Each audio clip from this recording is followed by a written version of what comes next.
No ar, aqui na Rádio FT, ABC Entrevista. Apresentação, André Vieira Coelho.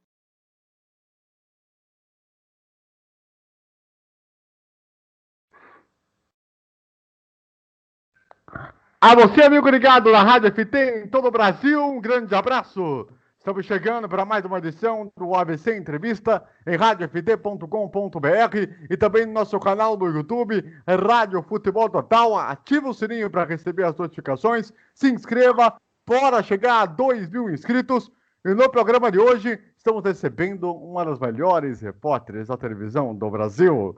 Ela que, nascida em Minas Gerais, foi feita fazendo a faculdade da Universidade Católica de Minas Gerais, como parte da formação dessa universidade do Porto, em Portugal. Se destacou pelos trabalhos realizados na área esportiva das afiliadas da Rede Globo. Atualmente, ela está no SBT Mineira, começou como repórter esportiva da TV Cruzeiro, pelo Premier FC. Fez parte do Globoesporte.com, no YouTube oficial do Clube Mineiro.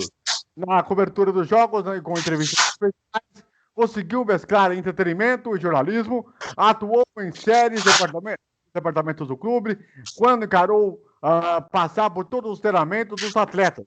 Em 2016, foi repórter e apresentadora do Globo Esporte na TV Centro-América, afiliada da Globo em Cuiabá, Mato Grosso, que curiosamente vai estar agora na primeira divisão do futebol do Brasil. Com uma proposta divertida e popular, lançou quadros de linguagem fácil, utilizando o humor e a irreverência. Foi contratado em 2018 para a TV no interior de São Paulo. E aí depois cabe uma explicação e depois vai fazer mais para frente. Ela também foi apresentadora do bloco diário de esportes da IPTV, primeira edição, e repórter esportiva da emissora, com contribuições para o Globo Esporte São Paulo e também no Sport TV foi repórter de campo na Copa São Paulo de Futebol Júnior e no Campeonato Paulista de 2019, como setorista da Ferroviária, uma das principais equipes do interior paulista. No final de 2019, ela se tornou a primeira mulher a narrar um jogo pela Rádio CBN na partida das seleções femininas de Brasil e México em Araraquara, na Fonte Luminosa. E a primeira mulher a narrar a partida no grupo EPTV, no Globoesporte.com, pela final da Taça das Favelas do futebol feminino em Campinas. Em novembro do ano passado, a jornalista começou ao trabalho no SBT, a TV que tem torcida, que por muitos anos foi considerada o sistema brasileiro de televisão, como era muito chamado nos anos 90, sendo a primeira repórter mulher no novo projeto esportivo da emissora. Atua na cobertura dos clubes brasileiros e da Libertadores da América, que vai começar a sua próxima temporada. Eu estou falando dela, ela que nasceu na cidade interior de Minas Gerais, Fernanda Arantes. Tudo bem, Fernandinha? Um abraço para você. Tudo jóia. É um prazer falar com você, André. Mineirinha, né, de Curvelo, Minas Gerais, interiorzão de Minas, o interior que eu tenho muito carinho, muita consideração. E agora a gente está aí no mundo, né? Como que você começou na televisão? A forma, né, como aconteceu? Porque você fez faculdade, foi morar lá fora, até vir ao Brasil, demorou um tempo para você até chegar na TV Cruzeiro. Então, foi de uma forma muito curiosa, porque quando eu fiz a faculdade, eu fiz a PUC Minas, em Belo Horizonte, e aí eu tive a oportunidade também de fazer, né, aquela graduação de sanduíche, que você faz parte dela em Portugal. Eu tive a oportunidade de ter contato com alguns dos setores da televisão, no meu caso, principalmente pela edição. Eu sou apaixonada por edição. E eu não queria ir para frente das câmeras. Eu sempre trabalhei na produção, na edição de vídeos, cheguei a ser cinegrafista também no laboratório de vídeo da PUC, eu passei por todos os setores por trás das câmeras, e eu me interessava e era realmente apaixonada por isso. Quando eu era estagiária, eu estagiei em várias TVs mineiras, né, da Rede Minas, estagiei na Record, fiquei muitos anos na Record e estava sendo preparada para me tornar uma repórter, porque tive o interesse de permanecer na televisão e muito de início sempre falam da reportagem, né? Só que estava voltada muito para a questão da edição, que era uma coisa que até hoje eu sou apaixonada, e do jornalismo factual geral, né? Caí na Record e estava nesse sentido de apuração, sempre me interessei muito. E aí, o primeiro contato em frente às câmeras foi quando eu estava fazendo o laboratório de vídeo da PUC, que um dos meus chefes falou assim, menina, você tem que ir para frente das câmeras. Eu falava, não, mas como assim, gente? Pô, vai, eu não vou te renovar aqui no laboratório para você buscar essas televisões. E aí não renovou meu contrato, eu estava editando ali, tive que buscar a TV e a TV me deu esse impulso de começar a pensar na reportagem. E quando eu me formei, eu estava na Record Minas, o mercado de Belo Horizonte estava muito difícil, a gente teve momentos, no meu caso foi em 2015, em que o mercado estava muito saturado, teve demissões, um momento muito difícil para o jornalismo, e eu não fui contratada, né? Eu era uma estagiária de longa data da Record, inclusive essa minha ida para Portugal foi entre esse estágio na Record, eu já estagiava e tive a bolsa, e fui para Portugal, voltei para a Record, e aí eu tive que voltar para Curvelo, voltei para Curvelo, fiquei um mês em Curvelo, só que, para minha alegria, os cinegrafistas da Record iam me ver jogar bola todo dia depois do estágio, numa quadra, bem pertinho da Record Minas, e acabaram comentando, tem uma menina que joga bola, que entende, né? Essa menina joga bem, e acabou de formar. E a TV Cruzeiro estava buscando, a produtora que faz a TV Cruzeiro estava buscando uma menina, uma mulher, né, recém-formada, que entendesse de futebol, que jogasse para passar na pele todos os departamentos, enfim. E aí o que aconteceu foi o seguinte, eu acabei fazendo um teste, passei, comecei a trabalhar no final do ano de 2015 na TV Cruzeiro, e aí foi quando o jornalismo esportivo apareceu na minha vida, por jogar bola, por jogar futsal, e nunca mais eu deixei de amar esse setor. Eu sou realmente apaixonada e não penso em mudar mais de área, não. Até porque, né, Fernanda, duas coisas sempre costumo dizer que chamam mais atenção. O esporte ele é uma forma de transição para as pessoas que nos acompanham do outro lado e de você fazer a sua função também. Claro que tem os seus riscos, tem as suas funções, você tem uma série de coisas, tem a questão das pessoas duvidarem pelo clube que você torce, pela maneira como você torce, então tem muita coisa que você abre mão disso para trabalhar. O que, depois de um tempo, lógico, hoje, se você voltar para trás, você exatamente deve se autoanalisar das coisas que você fez. Mas você se arrependeu de algum momento de entrar na profissão, de entrar no jornalismo e falar assim, será que vai ter esse caminho? Esse caminho vai ser esse? Ou vou voltar para o geral e não vai resolver mais nada na vida? Então, é engraçado isso, que a partir do momento que eu entrei no jornalismo esportivo, eu tive muita certeza de que era isso que eu ia investir. Eu tive muita certeza no que eu gostaria de seguir. Embora antes disso acontecer, eu tivesse muita dúvida pelo fato de ser mulher, numa faculdade em que os homens falavam muito sobre o assunto e eram pessoas muito qualificadas, se posicionavam muito bem. Só que depois que eu entrei, né, nesse meio que era muito mais machista do que a gente vê hoje, graças a Deus, as pessoas entenderam que o esporte é lugar nosso, né? Eu compreendi que o fato de eu não estar imersa tão claramente numa sociedade que falava sobre esporte era muito cultural. Eu que vim de uma cidade do interior, não era estimulada dentro da família a assistir jogos de futebol, eram mais meus irmãos a jogar.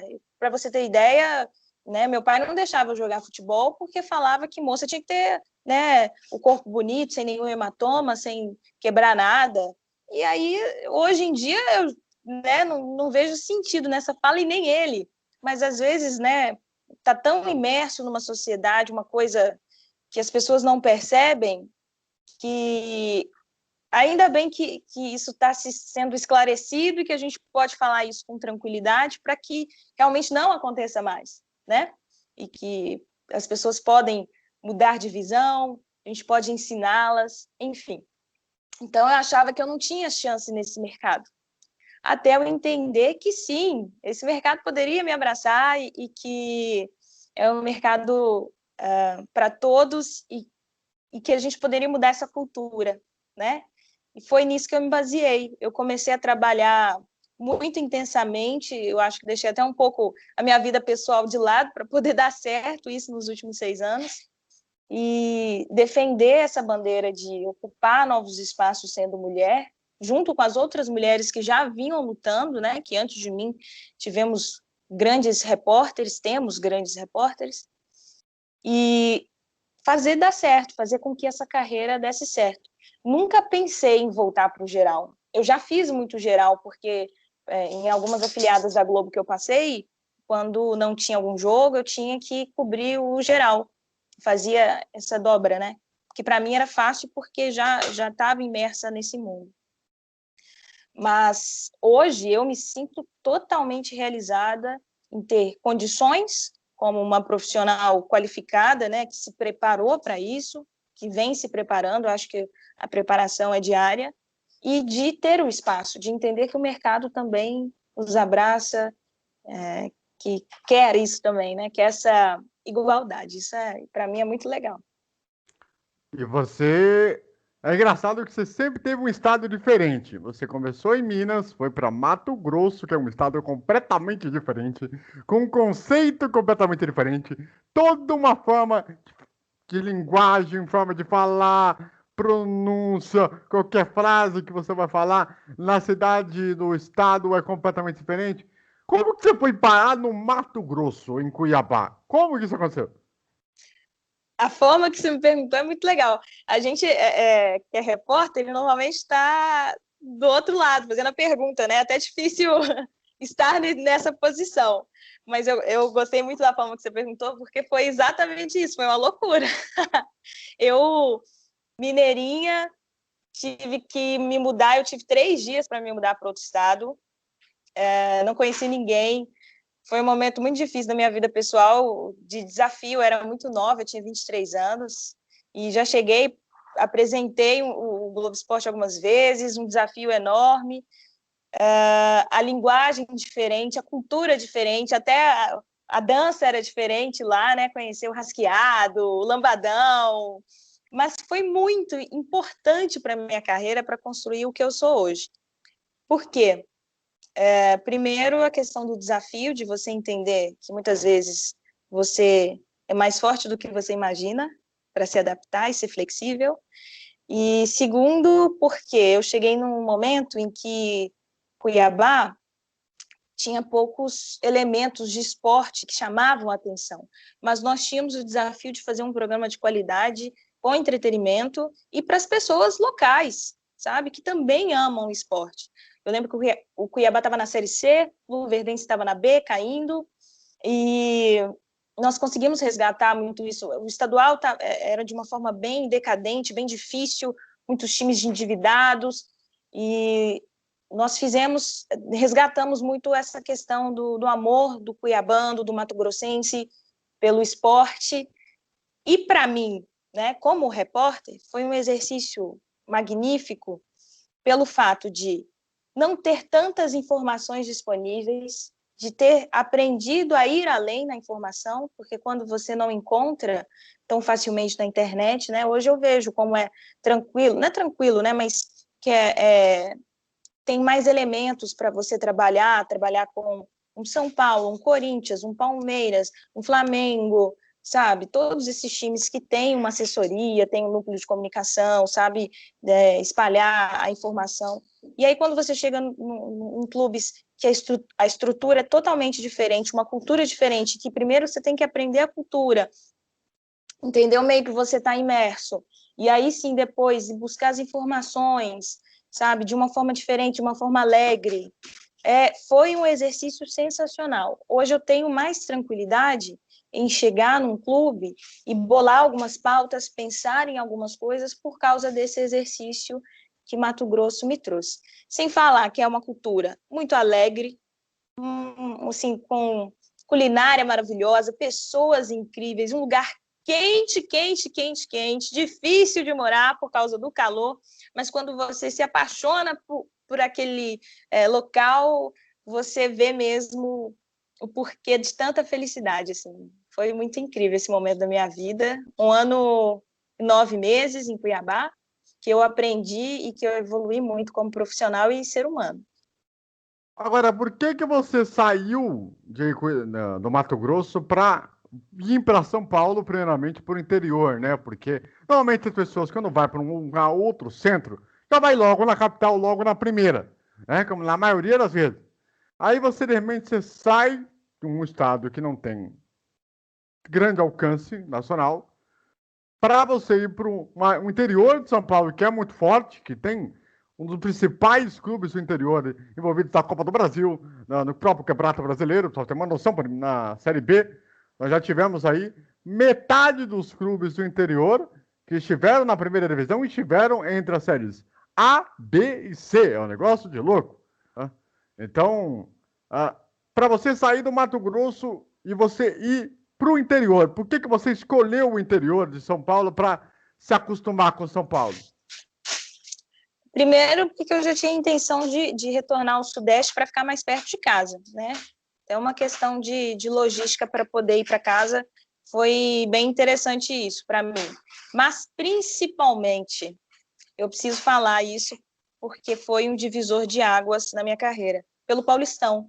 Eu sabia que indo para a região, né, de São Carlos, Araraquara, na região central do estado de São Paulo, na afiliada da Globo, eu teria a possibilidade de fazer o Paulistão pelo Sport TV, teria a oportunidade de fazer a Copinha também, que, né, foi onde muitos conheceram o meu trabalho, e eu sabia que ia dar uma visibilidade, né, que ia trazer um retorno interessante, que tinham poucas mulheres atuando no interior de São Paulo, e é um estado que vive muito também a questão do futebol, a questão do esporte.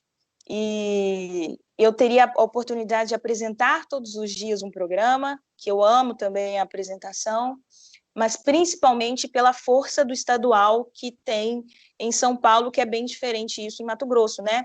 O estadual está se fortalecendo, hoje em dia existe uma desigualdade gigantesca, porque o Cuiabá é um time que tem um grande investimento, diferente dos outros que ainda sobrevivem em Mato Grosso, infelizmente, mas eu torço muito para que exista mais equilíbrio entre os estaduais, que isso é uma realidade em todo o Brasil, né? Em vários estados do Brasil a gente vê esse desequilíbrio. Mas em São Paulo, a força do interior, a visibilidade, eu sabia que ia trazer algo de bom. Eu não sabia que ia trazer algo de tão bom, porque no interior eu tive muitas chances legais, assim, de cobertura, e a Ferroviária é um clube incrível também, que eu adorava cobrir, não só a Ferroviária, o Rio Claro, o Velo Clube, assim, são vários times que eu tinha um contato direto, né, em São Carlos também, o Grêmio São Carlense, o São Carlos, todos esses times me trouxeram experiências legais, e o que eu mais queria naquele momento era a experiência das transmissões. Para você ter ideia, eu fiquei 1 ano e 9 em Mato Grosso, e não, naquele momento ainda o Cuiabá não tinha se fortalecido, as transmissões do Luverdense eram poucas, Lucas do Rio Verde era muito longe, e eu não tive a oportunidade de fazer uma transmissão, por exemplo, do Sport TV. Primeira vez que eu fiz foi no interior de São Paulo, pela IPTV, e também foi assim, cheguei e já fazia um dia sim, um dia não. Foi loucura, mas foi muito importante para o meu desenvolvimento como repórter. Mas você tá lá, você sai de um estado, vai para outro. E é engraçado, né? Porque depois, quando você sai do Mato Grosso, o Luverdense chegou a estar na Copa do Brasil, né? Chegou a enfrentar o Corinthians. Depois, que eu me Eu lembro. estava lá ainda quando enfrentou o Corinthians, né, que teve esse jogo Luverdense e Corinthians, mas aí quando eu saí, o Cuiabá, o Luverdense caiu para a Série C e o Cuiabá teve a oportunidade de ir para B. Ah, é verdade. Tanto que o Luverdense quase faliu financeiramente para depois. Infelizmente. Situação complicadíssima que está vivendo lá, né? Mas aí, beleza. Você vai lá como repórter e tal. Aí, de repente, alguém chega para você e fala assim: botar você para ser narradora. Vamos lá, para narrar o jogo aí. Qualquer coisa, quase nada. Uma função, assim, de pouca responsabilidade, né?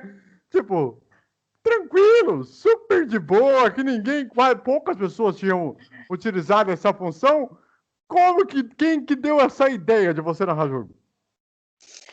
André, eu vou falar que foi a coisa mais desafiadora da minha vida, mas também foi uma das mais incríveis, porque é o que eu falei no início da nossa entrevista, sabe, de você saber a força que você tem, do que você pode fazer, né? Eu estava no almoço na IPTV e demonstrei o meu interesse em um dia me tornar uma narradora. E aí, nesse momento, eu falei que estava treinando, revelei, né, que já tinha um interesse, só por ser também uma área que existem poucas mulheres atuando. E aí, né, uma das pessoas falou assim, mas então por que você não narra? Falei, então vamos narrar. E virou esse projeto na CBN. A gente começou a treinar, a gente teve 3 semanas de preparação e foi fazendo muitos pilotos, tentando achar um ponto certo, porque eu também não tinha uma inspiração feminina para imitar, para pegar esse exemplo, né? Naquele momento eu não tinha, e é difícil você, com uma voz feminina, interpretar uma narração de um homem, é totalmente diferente. E, bem, foi aí nesse momento que eu decidi encarar, e pela CBN veio a oportunidade de fazer um dia depois, porque foi no sábado a transmissão da Taça das Favelas, e no domingo o jogo pela CBN, o amistoso, né, entre Brasil e México. Veio tudo junto, veio num combo. E aí eu já fiz 2 narrações no final de semana, cuidando muito da voz, cuidando muito da mente, para não ficar ansiosa. E guardei esse projeto. Depois disso, eu tive até algumas oportunidades de treinar, até na própria Globo, né? A gente chegou a fazer alguns pilotos, mas ficou um projeto guardado para o futuro aí. Não se sabe quando vou tirá-lo de novo. Nesse momento, estou muito concentrada na oportunidade do SBT. Sim. Aliás, daqui a pouco nós vamos falar sobre o SBT, por conta que a própria Fernanda, agora nessa retrospectiva do final do ano, ela fez uma narração de eventos esportivos do ano. Inclusive, o meu clube na Alemanha citou o direito de nome de estádio certinho e tudo, Brasil. Vocês não têm noção de como é a alegria dessa pessoa, né? Que, pelo amor de Deus, eu nem acreditei, até porque para uma emissora que não tinha tradição nenhuma, nem esportivamente na Europa, nem nada.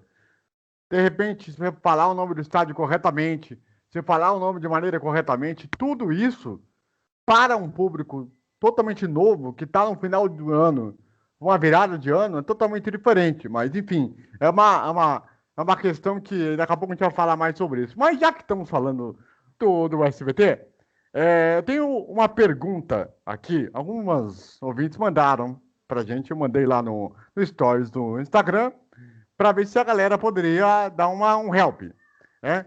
Então eu vou fazer uma pergunta aqui, que é o seguinte: o Marcelo de Sena, da capital paulista, ele fez 2 perguntas, eu vou fazer a segunda mais para frente. A primeira foi o seguinte: qual foi o momento que o SBT te fez o convite oficial para fazer parte da equipe de esportes? E aí? Foi em novembro, e essa história ela é bem engraçada, porque quando eu vi, né, saiu em todos os jornais que o SBT iria começar a investir no jornalismo esportivo, eu li a matéria e falava assim, nossa, que legal, que bom que tem mais emissoras que têm esse interesse, nossa, que legal, eu adoraria fazer parte disso, mas eu acho que, né, não estou em São Paulo ainda, vão ter várias pessoas na minha frente, e elogiei e joguei para o universo, eu acho. Joguei aquela vontade. De repente aparece no meu telefone, pelas redes sociais, né, os responsáveis por esse núcleo.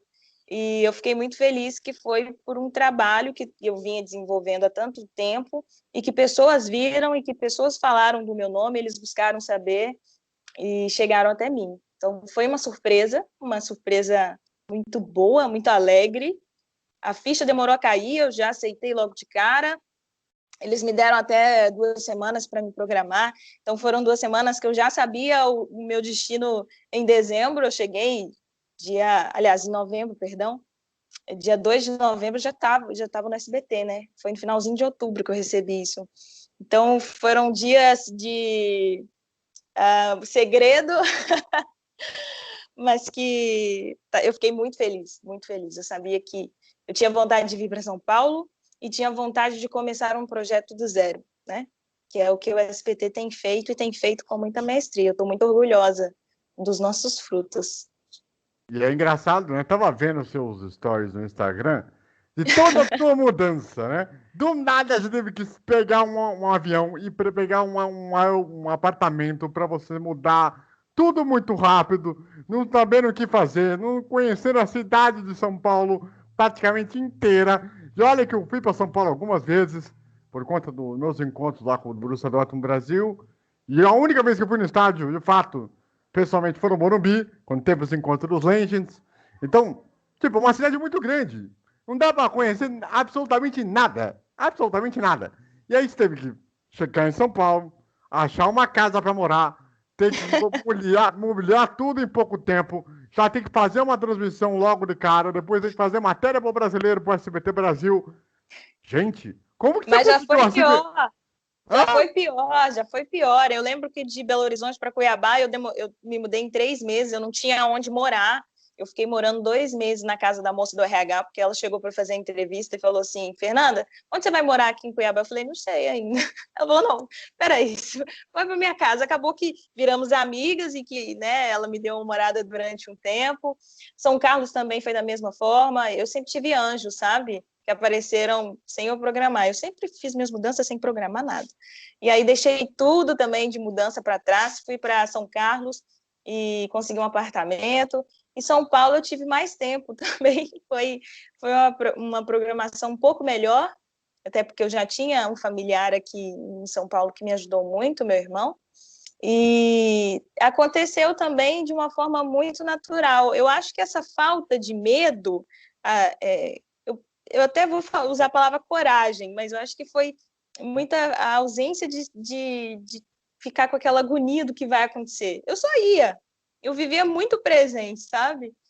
Me fez encarar tudo isso, tanto que imagino até que a gente vá conversar da final da Libertadores, que foi o maior evento da minha vida. Eu estava muito tranquila, estranhamente tranquila, porque eu acho que eu não entendi a dimensão do que estava acontecendo na minha vida, na minha carreira, e eu só estava vivendo.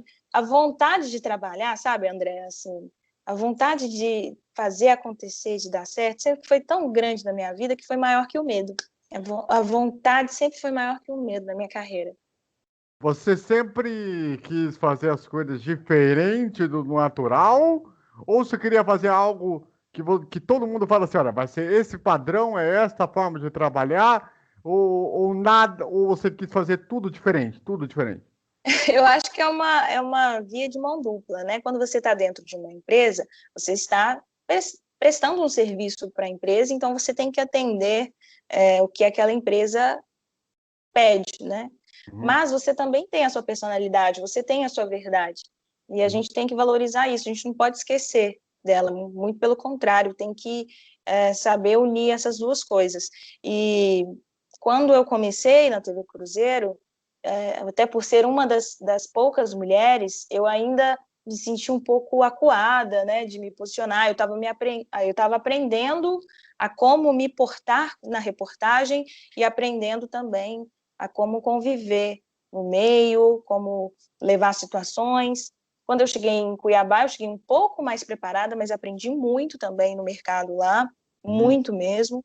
Quando em São Carlos, eu já me sentia mais tranquila, tentando também lidar com todas as situações do mercado, mesmo dentro, existe um padrão da Globo que é muito legal, que é um padrão de qualidade, mas é um padrão a ser seguido, né? E eu sempre gostei muito da questão do entretenimento, muito da alegria, da leveza, e sentia muita falta de trabalhar dessa forma, embora algumas vezes eu tinha essa liberdade.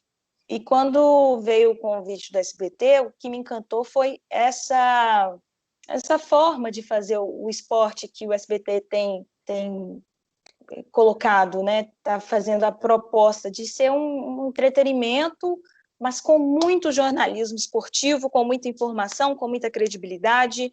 Então, um não deixa a desejar com o outro. A gente consegue andar junto, sem perder a mão, assim. Claro que algumas vezes a gente se anima muito com o entretenimento, outras vezes a gente se anima muito com o jornalismo esportivo, mas as duas coisas estão presentes no SBT, um produto que eu fico feliz da gente entregar para esse telespectador, que vai se sentir bem em casa, em família, alegre, e não vai deixar de ter nenhuma informação com credibilidade. Eu me sinto muito bem no SBT. Aliás, eu diria que o SBT, trabalhar no SBT, você sair da zona de conforto. Com certeza. Né? Porque você tem uma questão ali rígida, uma rotina e tal. O SBT, a gente sabe, para quem não se lembra, nos anos 90, foi muito clássica em função da própria Copa do Brasil, que tem a maior audiência da história, 54 pontos, não é pouca coisa, com o grande saudoso Luiz Alfredo, que agora não é mais narrador, se aposentou, por conta do problema de saúde que ele tem. Numa equipe que você tinha do Luiz Ceará, que você tinha Orlando Duarte, você tinha tantos e tantos profissionais do mais alto gabarito possível, né? E eu estava conversando com a Fernanda aqui fora do ar, né? Estava me lembrando aqui, né, dos tempos em que o SBT era chamado de Sistema Brasileiro de Televisão, que era o slogan na época que fez muito sucesso. Sim. Né? A Indy, que fez muito sucesso também, tanto que essa final agora, do dia 29, agora da vitória do Palmeiras por 1-0, ela se tornou a segunda maior audiência do esporte dentro do SBT, superando... Dia 30, né, na final da Libertadores, fizemos aí, desde 2004, a maior audiência, né, e o interessante, assim, o da zona de conforto que você falou, eu acho que foi, na verdade, um desafio para a gente, porque a emissora ficou muito tempo sem o esporte, né? Foi uma lacuna muito, muito grande, e nós estamos resgatando novamente esse telespectador para entender que, sim, é com a gente o esporte aqui, o SBT é a casa do esporte também. Então, esse é o desafio, né? Trazer de novo esse telespectador que tem vindo, que tem dado uma resposta tão legal. E eu acho que a final da Libertadores foi, assim, algo... Nossa, às vezes me falta palavras, mas foi algo incrível para a emissora, para os profissionais que trabalham, são, né, de alto gabarito também. O SBT sabe muito bem fazer isso, né? Sim. Trazer o pessoal para fazer dar certo um projeto. E aí, uma coisa eu digo para você, Fernando. Você fazer uma final de Libertadores da maneira como você fez, tão brilhantemente, ainda mais tendo um repórter como o André Galvão também, que é outro fera, né? Um cara que trabalha no rádio há muito tempo também. Né? O Theo não precisa dizer, né, Brasil? O Theo é um cara que sempre abraçou as pessoas, né? Quando você chegou no SBT, o seu primeiro jogo da Libertadores foi o jogo contra o Libertad. O Palmeiras e Libertad no Allianz Parque, jogo da volta, porque não tinha como levar 2 repórteres para o Paraguai por conta de todos os protocolos que foram feitos, né? Por conta do Covid-19. Quando você fez a sua primeira transmissão, o que o Theo te falou? O que ele te passou de dicas? Qual foi as primeiras coisas que você aprendeu com o Theo desde o seu primeiro jogo? O Theo José é uma pessoa muito generosa. É um profissional gigante e uma pessoa muito generosa. Então, desde o início, ele teve muito cuidado, né, comigo, que estava numa transição. Imagina só, eu já tinha feito transmissões amistoso do Corinthians, tinha feito o Paulistão várias vezes, a Copinha várias vezes, Copa do Brasil e Troféu do Interior. 5 campeonatos que eu tinha feito transmissão pelo Sport TV. E a Libertadores, né, um torneio internacional, vamos colocar assim, continental, eu não tinha feito, e eu já chego numa fase que o Palmeiras pega o Libertad, e né, ele se preocupou muito em como eu estava, né, o SBT se preocupou muito em me ver tranquila para aquele momento, tanto que eu só comecei a fazer transmissões quando eles realmente viram que eu tinha me adaptado e que eu conseguia, né, respirar um pouco. E aí, quando veio essa responsabilidade, a gente conversou antes.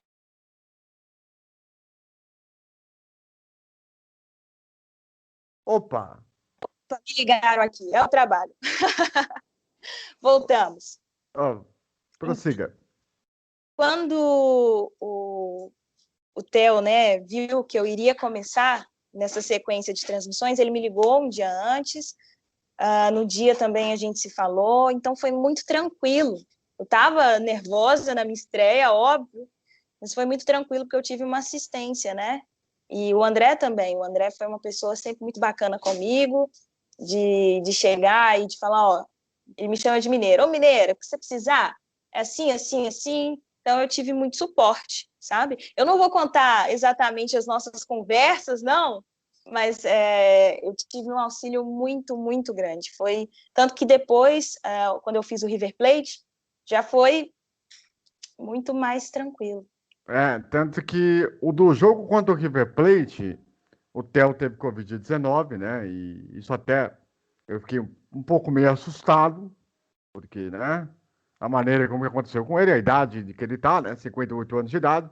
E o Alan teve que vir de última hora, né? Para fazer o jogo de volta da semifinal.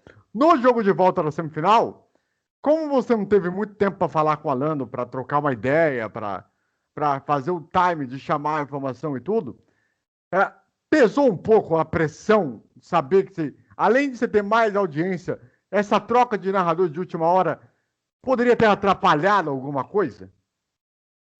Não pesou porque aí que entra, né? A equipe que a gente tem nos bastidores é uma equipe muito forte, sabe? E eu tive um suporte dessa equipe, até mesmo para me preparar e para me tranquilizar, que foi fundamental não só para mim, mas para o André Galvão, para o nosso narrador também, que mandou muito bem, Luiz Alano, e o Theo, mesmo, né, ausente, e se cuidou muito bem o Theo, todo mundo ficou preocupado, mas o Theo, ele foi muito responsável, né, se cuidou direitinho e graças a Deus não teve nada, mas ele também esteve presente o tempo todo, sabe, conversando com a gente, dando dicas.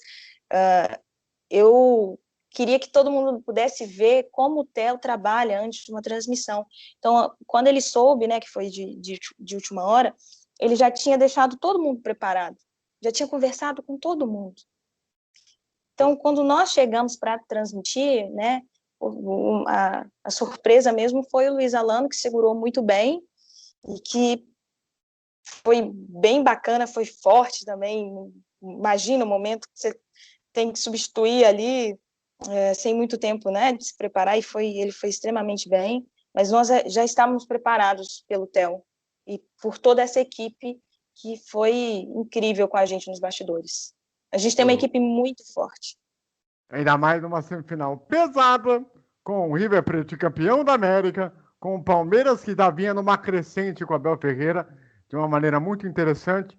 Então, acho que tudo isso também pesou para que acontecesse a transmissão muito bem, tanto que chegou quase nos 30 pontos na semifinal, e na final chegou a ter 31 pontos. Aliás, por falar nisso, você falou um pouquinho aí da final da Libertadores, mas eu não vou deixar passar. O Jonathan Moreno, de Lençóis Paulista, também no interior de São Paulo, que fica, acho que lá perto de Ribeirão, por aí, ele fez a seguinte pergunta: Fernanda, qual foi a sua sensação de ser a primeira mulher a cobrir uma final de Libertadores da América? Você estava muito ansiosa no dia, e aí é bom fazer uma explicação. O meu querido Celso Miranda, meu amigo de muito tempo, tentou explicar sobre a questão da transmissão de 92, da final da Libertadores, entre São Paulo e News Old Boys, em que o São Paulo foi campeão da Libertadores, que foi a primeira final fora da Globo, né? Com a Rede OM, com o Galvão Bueno, então empresariado, né? Que fez a narração naquele jogo. E na TV Cultura, por conta do nível de satélite, né? De alcance para todos os estados poderem acompanhar a decisão. O Carlos Fernando, que hoje está no Band Esportes, fez a narração daquela decisão e tivemos a repórter mulher. Só que como o jogo não foi nacional, assim, vamos dizer assim, regional, de certa forma, tecnicamente, então isso não conta para a final. A última vez que nós tivemos uma repórter mulher no SBT foi no Campeonato Paulista de 2003, quando o Corinthians foi campeão paulista contra o São Paulo na decisão dos 2 jogos de 3-2. Eu até tenho que lembrar o nome dela para não deixar passar partido, porque senão capaz de todo mundo me descer a linha nos comentários, né? Estou até vendo. Mas enfim. Então, já para você responder, o Fernando, sobre essa questão, você estava muito tranquila, né? Ao contrário de estar ansiosa. O que você fez para se preparar para a final da Libertadores? Inclusive com a questão da viagem, todo o preparo que você teve de pré-jogo, até para a gente entender um pouco como é que funciona. No início, eu já estava esperando que eu fosse ficar extremamente ansiosa, até porque eu não sabia dessa informação, né, que em rede nacional eu seria a primeira mulher. Eu fiquei um pouco assim impressionada, porque, como eu disse, né, em outras entrevistas, nós tivemos grandes repórteres, mulheres, que poderiam ter tido essa oportunidade e que essa informação me revela que não tiveram, né? Que já estavam atuando há mais tempo que eu. Então, por um lado, eu fiquei impressionada, né? Infelizmente, ainda tem essa pauta de estrear mulheres em grandes eventos. E depois eu fiquei feliz.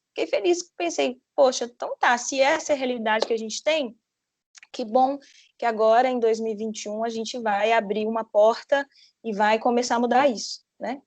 Que se tem a primeira, quer dizer que vem as outras aí. Então, isso eu já fiquei mais feliz e mais tranquilo. E aí, durante a semana, eu comecei a me preparar para ficar muito nervosa. Eu pensei, gente, eu vou ficar nervosa, é um momento muito grande, principalmente pelo Maracanã, que é um estádio que eu sempre tive vontade de conhecer e que eu nunca tinha tido um jogo lá. E aí foi quando eu tive a surpresa de ter muita coisa para estudar e ter, sabe, aquela preparação árdua que a gente sempre faz antes dos jogos, e ter a tranquilidade de ter eu tive 2 dias antes da final para me preparar, e antes disso eu estava fazendo aquela série do SBT, né, chamando a final da Libertadores, que foi muito legal também, uma das séries de reportagens no SBT Brasil que eu mais gostei de fazer. E isso ocupou o meu tempo, ao mesmo tempo que eu tinha que me preparar muito para aquela final. E eu foquei nisso, foi como se eu entrasse numa bolha de concentração. Eu me fechei um pouco, sabe, para estudar e para viver aquilo. Como eu estava vivendo muito presente, quando eu cheguei no Rio de Janeiro, e a gente chegou no Rio de Janeiro, já foram várias entradas, acho que eu entrei 7 ou 9 vezes ao vivo, nesse momento eu comecei a trabalhar e foquei nisso. Foquei em trabalhar e esqueci do nervosismo. Aí eu fui dormir, acordei no dia seguinte, já era a final, que eu cheguei no dia 29, todo mundo conversando comigo, preocupada, e eu estava um pouco nervosa, e eu estava extremamente concentrada. Eu lembro de eu ter ido na cabine do Theo, conversado, né, algumas informações com ele. Falei, Theo, eu não estou tão nervosa assim. E as pessoas olhavam, né, que tá bem a Fernanda, que todo mundo achou que eu ia estar agitada. Mas depois eu entendi o que foi. A minha ficha não caiu. A minha ficha demorou a cair para entender a dimensão do que eu estava fazendo. Porque eu estava tão concentrada em fazer dar certo. E aí eu entrei, tranquila, fiz as entradas, começou o jogo, a gente fez 7 horas ao vivo, seguido ali, em pé, cansativo, mas, nossa, faria tudo de novo, valeu tão a pena. E no final do jogo, quando eu subi na cabine, o Jorginho veio falar comigo e eu desabei a chorar. Porque aí foi quando eu entendi o que eu tinha feito. Fiquei muito emocionada, mesmo, foi algo lindo, assim, que... eu quero viver de novo. O problema de você viver uma vez é que você quer de novo.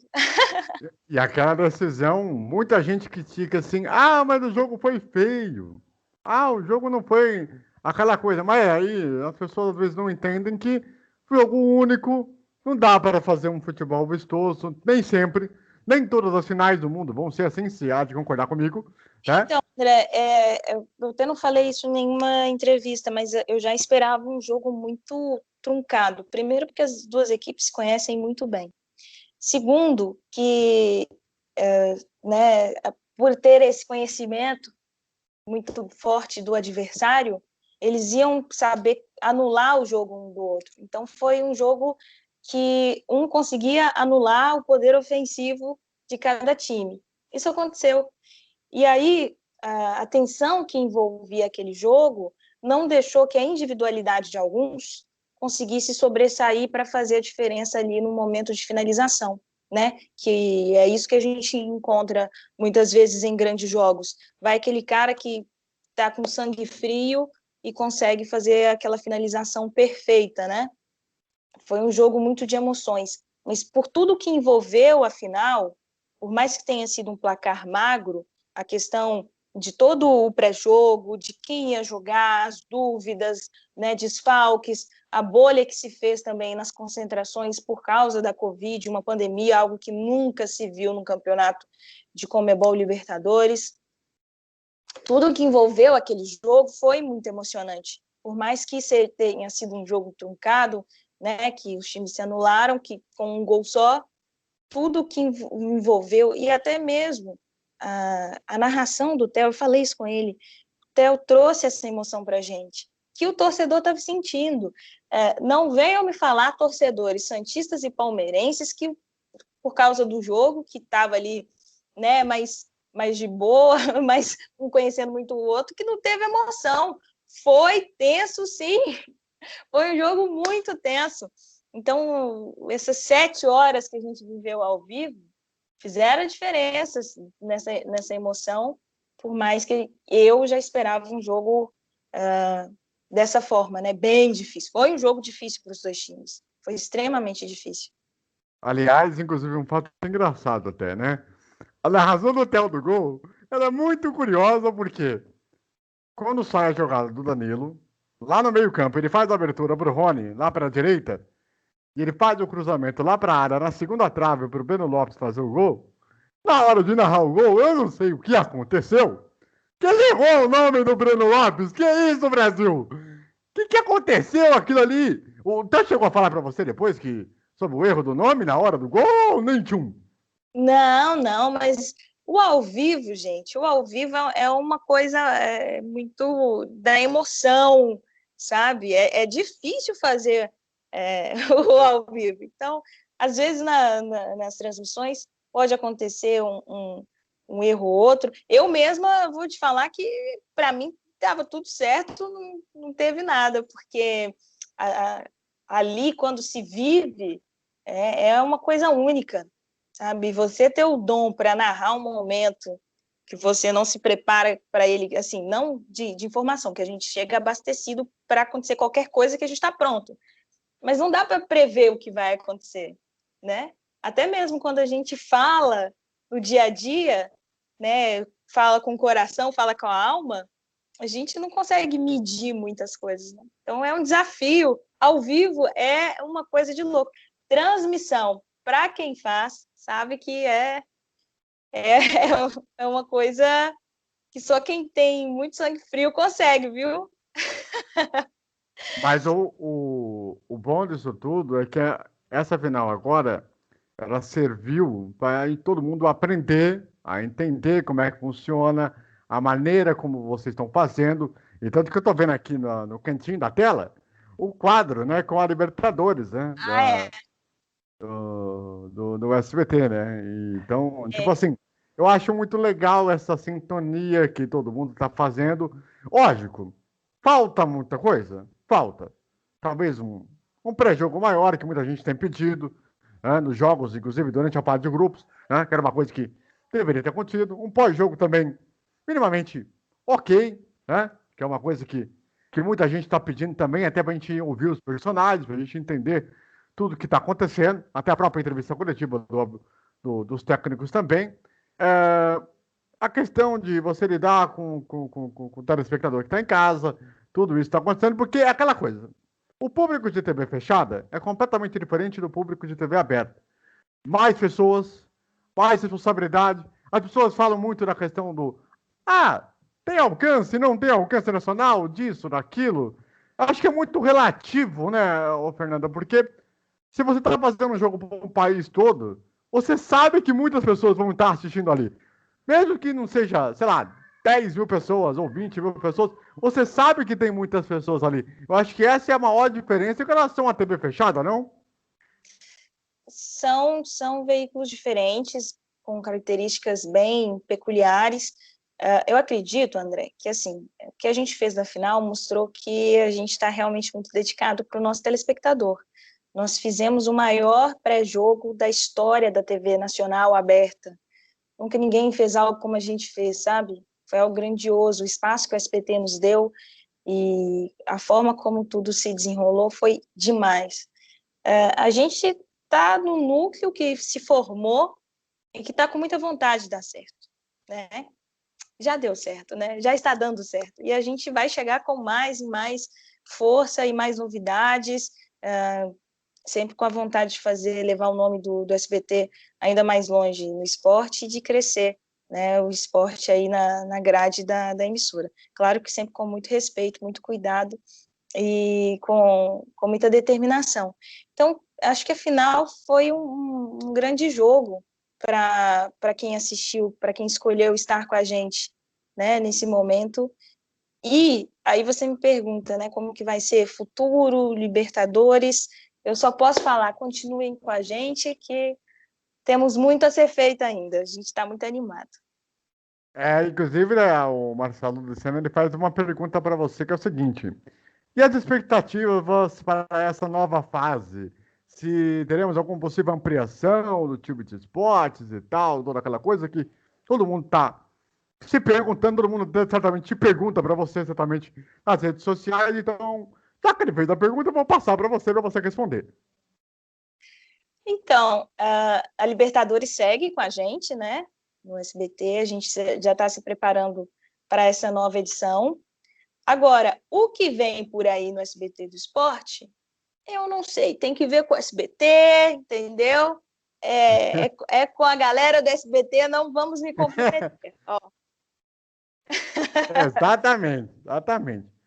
Aliás, eu queria falar com você sobre a questão que você fez a locução da retrospectiva, né? Isso. Esportiva agora no final do ano. Como que surgiu essa ideia aí de fazer de te chamarem para fazer essa parte esportiva da Retro agora em dezembro? A gente estava já com esse núcleo de esporte e informação, eu tinha acabado de chegar e tinha feito as reportagens. E o legal foi que a turma viu, né? Nossa, vai ser uma mulher que vai narrar para a gente. Né? Nos outros setores nós tínhamos homens ali narrando e eu fiquei muito honrada em ter a minha voz ali no esporte, numa retrospectiva.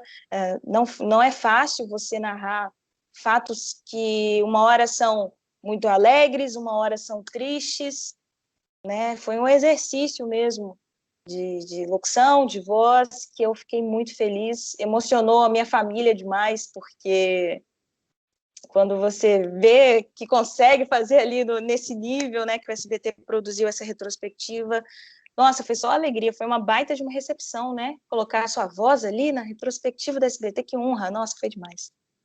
O curioso, né, que nesse ano de 2020 para 2021, é tudo questão de fase, tudo questão de adaptação, é tudo questão de transformação. Agora vamos ter aí a vacina aí para, pelo menos, se Deus quiser, para tentar voltar à normalidade aos estádios, quem sabe voltar a ter mais entrevistas dentro do campo, né? Porque essa final agora, né, foi uma exceção da exceção, né? Acredito que a Conmebol vai seguir com aquele modelo que tinha feito antes da decisão, né? De botar os repórteres num espaço específico e não ter a entrevista na beira do campo, né, ô Fernanda? É isso que deve acontecer para essa fase de grupos? A gente ainda não sabe, né? Porque está tudo se estruturando, está tudo se formando. A gente também está se preparando para essa Libertadores agora, mas a gente vai ter que esperar, sabe? A gente está vivendo uma pandemia. Não sabemos como tudo vai ser. Enquanto todo mundo não estiver vacinado, a gente vai ter que lidar com isso de uma forma muito calma, muito tranquila. Então, vamos esperar para ver como que tudo vai acontecer. A gente respeita muito a forma também que é colocado ali dentro do gramado. Se tiver que ficar na arquibancada, como já ficamos, se tiver oportunidade de entrar no gramado também, maravilhoso. Mas eu acho que o principal que a gente tem que falar agora é o respeito e o cuidado com todo mundo que está envolvido, porque cada um tem suas famílias, tem sua família, cada um tem a sua vida, a sua responsabilidade. A gente se preserva demais, assim, cada transmissão a gente faz teste, a gente sabe a responsabilidade que a gente tem, né, no momento em que está todo mundo se resguardando, a gente ter que ir para um evento esportivo. Vamos esperar, vamos ver como que vai ser e que seja feita da melhor forma. Estamos chegando na reta final da entrevista. Eu queria, antes de qualquer coisa, perguntar para você uma história que virou meme, né? Todo mundo fez zoação, todo mundo fez aquele auê maravilhoso, né? Que é a história do Todos em Pé, na semifinal contra o River Plate de Palmeiras lá no Allianz Parque. O que aconteceu? Eu não sei se eu posso contar, quem tem que te contar isso é o André Galvão. Porque ele estava na arquibancada, né? Ele não estava na beira do campo. Eu vi tudo, eu sei de toda a história. Meu Deus! Qual foi a sua reação? Não, na verdade, eu compreendi muito o que aconteceu, porque nós tivemos um pequeno problema técnico. Quem pode contar melhor é o André Galvão, depois na entrevista ele conta. Aliás, ele está convidado a participar desse programa aqui. Se ele estiver assistindo a esse programa, por favor, o senhor André Galvão, participe desse programa. Diga de passagem. Vai para siga. Então, e aí virou um meme, aconteceu uma falha técnica ali no microfone do André, né, no retorno dele, e aí ele acabou falando, né, para não perder, que a gente tem um time ali no momento que a gente é chamado pelo narrador, e aí aconteceu dele repetir várias vezes para que a informação não ficasse, né, ausente aí para o telespectador. Foi quando virou o meme, e foi um meme muito curtido, que a gente também, né, a princípio, não sabíamos que ia virar meme, mas o que comprovou a audiência daquele jogo, né? Afinal, tanta gente compartilhando, estava ali ligado no SBT, e foi engraçadíssimo depois, porque a gente viu, né, o André já preocupado, a gente conversou, falei, André, se virou meme, tudo bem, a vida é assim, né? A vida é um meme também, a gente vai virar meme, querendo ou não, a gente vai virar meme, não tem jeito. E aí a gente se divertiu com a história e acabou usando muito na programação do SBT. A gente fez do limão uma limonada. Você falou numa live no Instagram sobre por conta da final da Libertadores, você lembrou a história da TV Cruzeiro, numa época que você tinha o William no Cruzeiro e o Marinho, né? O Marinho, que inclusive perdeu um amigo agora, né? Que jogava no futebol português, né? Que fazia parte daquele elenco que ele estava, né? Agora no começo do ano. Sim. Então eu queria que você falasse essa história, né? Porque você entrevistou o Marinho agora, recentemente, porém, no SBT, né? Sim. Agora no final do ano passado. Como é que é isso? Como é que foi reencontrar esse jogador?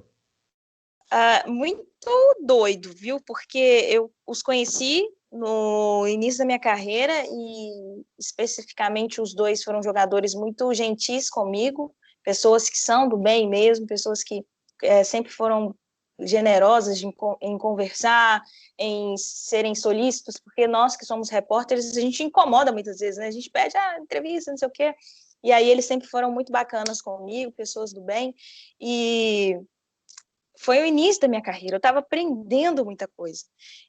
O primeiro contato que eu tive com o William foi na IPTV, um jogo do Palmeiras e Ferroviária, e eu consegui chegar a entrevistá-lo. Falei, William, você lembra de mim? Ele, poxa, que legal. E eu lembro quando eu saí da TV Cruzeiro, o William foi uma das pessoas que, quando eu me despedi, eu falei, William, tchau. E aí ele falou assim, você tá indo para onde? Eu falei, tô indo para Cuiabá, para Mato Grosso. Aí ele, você vai fazer o Luverdense na B? Eu lembro disso, que ele conversou comigo na escadinha lá do Cruzeiro. E aí, depois eu encontrei o Marinho. O Marinho foi um dos personagens que me marcou muito, assim, na minha trajetória, porque ele me deu uma chuteira, né? Eu joguei o jogo de imprensa Foi assim, o Mano Menezes, todo final de ano, faz um jogo, imprensa e comissão técnica. E aí, eu lembro que nesse primeiro jogo, o Mano me chamou para fazer parte do elenco da comissão.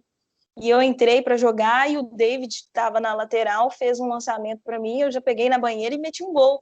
Só que a chuteira que eu estava usando, porque eu não tinha chuteira na época, era do Marinho, que o roupeiro pegou lá no vestiário e me emprestou. Chuteira de menor número era do Marinho.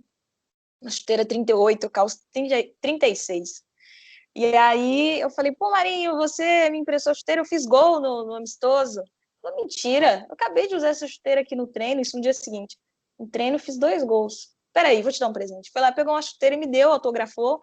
E eu fiquei assim, sabe, admirada pelo gesto dele, pela generosidade. Ele sempre foi um cara muito engraçado e muito bacana. E quando eu tive a oportunidade de encontrá-lo, foi aqui no SBT, nós dois, em momentos diferentes da carreira, graças a Deus conseguimos, evoluir e falar, oi, tudo bem? Estamos aqui agora de novo, né? Olha como que o mundo do futebol dá voltas e a gente sempre se encontra. E falar que naquele momento ele foi bacana comigo e agradecê-lo também por ser bacana para o SBT e ter tirado um tempo para, enfim, conversar lá na entrevista. O mundo do futebol é isso, a gente sempre está se reencontrando, dá muitas voltas e isso é muito legal. Eu fico muito feliz de reencontrar esses jogadores. Muito bem. Fernanda, eu queria muito te agradecer pela sua gentileza, pela sua generalidade. E eu costumo dizer que é muito raro nesse meio, né? A gente vê pessoas com tão bom coração, com tão boa vontade de trocar ideia, de a gente aprender um pouco de como que é a comunicação, porque a gente sabe que esse meio ela é muito gigante, né? E ao mesmo tempo ele é muito abençoado, né? Porque a gente costuma dizer que quando a gente reza cada noite, você tem que sempre agradecer a Deus por conta de mais um dia que você conseguiu estar, que você pôde estar, você está para a história da televisão no Brasil, você está na história da América Latina. Né? Tudo que você está fazendo até agora é só o começo, não é nem apenas um meio, nem apenas um final, é um começo muito gigantesco na sua história. E eu sei que tudo que você está fazendo hoje é fruto do seu trabalho, da sua vontade, da sua garra. O SBT, que é uma casa também espetacular para futebol do Brasil, que estava precisando muito há muito tempo, depois de 17 anos, voltar a ser um momento muito especial. Então, você tem todo o sucesso do mundo, todo o carinho que eu tenho pela sua pessoa, virei mais seu fã ainda, mais seu fã ainda. E quando você quiser, você pode voltar mais vezes. E quando eu tiver a oportunidade de eu estar no estádio e eu ver você, eu vou fazer questão de tirar uma foto, porque você é uma pessoa sensacional, assim. Não é fazendo média, não é fazendo clichê, não é fazendo, né, uma média com ninguém. É uma verdade, uma sinceridade que eu aprendi muito, né, desde que eu pude ajudar o Deva, né? Em 2016 até hoje, isso me toca muito, isso me emociona muito. Então, quando eu vejo alguém que tem essa simplicidade, essa vontade de trocar uma ideia, de aprender um pouco, isso para mim não tem preço nenhum, não tem. Não importa a grana que tenha na vida. Porque a gente sabe que a nossa vida é material, a nossa vida ela é muito preciosa para ser vivida. Então, tudo que você está fazendo é muito merecido. E eu te desejo muita sorte agora nessa Libertadores 2021, que vem chegando por aí agora no dia 9 de março, nessa fase preliminar, com a fase de grupos, que tudo dê certo. Você é muito gigante para toda a comunicação. Obrigada de coração, viu? Obrigada de coração mesmo. Eu fico muito feliz de estar falando com você. Queria agradecer o carinho, né? Você sempre está postando, sempre está dando informação para a gente, isso é muito legal. E agradecer todo mundo que está acompanhando. Eu estou muito feliz por esse momento da carreira. Jamais poderia sonhar com algo tão legal, sabe? Eu estou vendo muito mais do que eu pedi, então gratidão mesmo. E bora seguir, que tem muito evento esportivo, se Deus quiser, e que passe essa pandemia, que esteja todo mundo saudável, seguro, né? Em casa. Sem dúvida nenhuma, viu, Fernanda? Um grande abraço para você e estamos nós juntos sempre. A você em casa e todo o Brasil, muito obrigado pela grande audiência, pela grande companhia e continue ligado. Rádio FT, a casa do futebol internacional. Tchau.